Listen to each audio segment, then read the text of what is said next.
राधे राधे। श्रीमद् भागवत गीता के चौथे अध्याय ज्ञान योग का 27वां श्लोक। सर्वाणि अन्येन्द्रिय कर्माणि प्राण कर्माणि चापरे आत्म संयम योग अन्य जुहति ज्ञान दीपिति। इस श्लोक का भावार्थ है कि कुछ लोग अपने समस्त इंद्रियों के कार्यों और प्राणों की गति को आत्म संयम रूपी अग्नि में आहुति देते हैं, जो ज्ञान के प्रकाश से प्रकाशित होती है। अर्थात वे अपने संपूर्ण कर्मों को संयम और ज्ञान के माध्यम से ब्रह्म को समर्पित कर देते हैं। एक कथा। महर्षि पतंजलि योग और आत्म संयम के महान आचार्य थे। उन्होंने संसार को योग सूत्र प्रदान किया, जिसमें आत्म संयम और ज्ञान की महिमा बताई गई है। एक समय की बात है जब महर्षि पतंजलि अपने शिष्यों को शिक्षा दे रहे थे। उन्होंने कहा, जो भी आत्म संयम की अग्नि में अपने इंद्रियों के विकारों को समर्पित करेगा, वही सच्चे ज्ञान को प्राप्त करेगा। उनके शिष्यों में एक अत्यंत प्रतिभाशाली युवक था, परंतु वह अपने मन पर नियंत्रण नहीं रख पाता था। वह हर बात पर क्रोधित हो जाता और तुच्छ विषयों में उलझा रहता था। महर्षि पतंजलि ने उसकी परीक्षा लेने का निश्चय किया। उन्होंने उससे कहा, यदि तुम सच में आत्म संयम प्राप्त करना चाहते हो तो 7 दिनों तक मौन रहो, किसी भी प्रकार की प्रतिक्रिया मत दो, चाहे कुछ भी हो जाए। शिष्य ने स्वीकार किया, परंतु यह उसके लिए अत्यंत कठिन था। पहले ही दिन कोई व्यक्ति उसे अपमानित कर गया, लेकिन उसने सहन किया। दूसरे दिन भोजन में नमक कम था, फिर भी उसने कुछ नहीं कहा। धीरे धीरे वह अनुभव करने लगा कि संयम से उसका मन शांत हो रहा है। 7वें दिन महर्षि पतंजलि ने उसे बुलाया और पूछा, अब बताओ, क्या तुम अपने भीतर कुछ परिवर्तन महसूस कर रहे हो?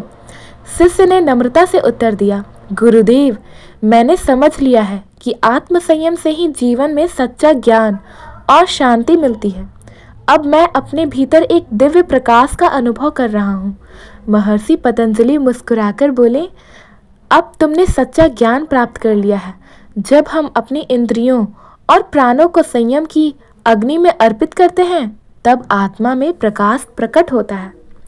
इस कथा से हमें यह सीख मिलती है कि आत्म संयम से ही सच्चे ज्ञान का उदय होता है।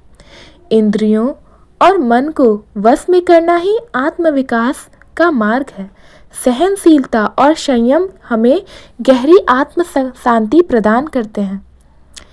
28वां श्लोक। द्रव्य यज्ञात् सपोग यज्ञा योग यज्ञात् तापरे स्वाध्य यज्ञा यज्ञस्य यतये संति शांति व्रता। इस श्लोक का भावार्थ है कि कुछ लोग धन यानी कि द्रव्य का यज्ञ करते हैं, कुछ तपस्या का, कुछ योग का और कुछ स्वाध्याय यानी कि अध्ययन का, ज्ञान का। ऐसे महान संकल्प वाले तप स्वजीन अलग अलग मार्गों से परमात्मा की ओर बढ़ते हैं। एक कथा। प्राचीन काल में अयोध्या में राजा हरिश्चंद्र राज्य करते थे। वे सत्य और धर्म के प्रतीक थे। उन्होंने अपने जीवन को एक महान यज्ञ बना दिया था, जिसमें उन्होंने द्रव्य, तपस्या, योग और ज्ञान सभी प्रकार के यज्ञों का आत्मसात किया। एक दिन महर्षि विश्वामित्र ने राजा हरिश्चंद्र की परीक्षा लेने का निश्चय किया। उन्होंने स्वप्न में आकर राजा से कहा, तुम्हें यह यज्ञ पूरा करना है, जिसके लिए दान देना आवश्यक है। राजा ने सहर्ष स्वीकार किया और अपना संपूर्ण राजपाट दान कर दिया। लेकिन विश्वामित्र ने कहा कि अभी दान पूरा नहीं हुआ है, उन्हें गुरु दक्षिणा भी देनी होगी। राजा ने अपनी पत्नी और पुत्र को लेकर वन में जाने का निश्चय किया। उन्होंने स्वयं को दास के रूप में बेच दिया और एक शमशान में कार्य करने लगे। हरिश्चंद्र और उनकी पत्नी तपस्या के समान कष्ट सहते रहे। उनके पुत्र की मृत्यु हो गई, परंतु उनके पास अंतिम संस्कार के लिए भी धन नहीं था। फिर भी उन्होंने सत्य नहीं छोड़ा। जब वे अपने पुत्र का दाह संस्कार करने जा रहे थे, तभी देवता, ऋषिगण और स्वयं भगवान प्रकट हुए।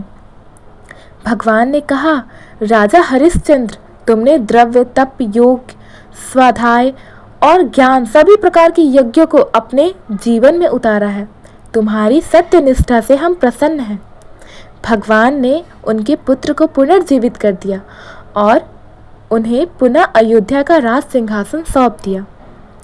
इस कथा से हमें यह सीख मिलती है कि हर व्यक्ति अपने स्वभाव और क्षमता के अनुसार किसी न किसी यज्ञ में प्रवृत्त होता है। सत्य, त्याग और तपस्या भी महान यज्ञ है।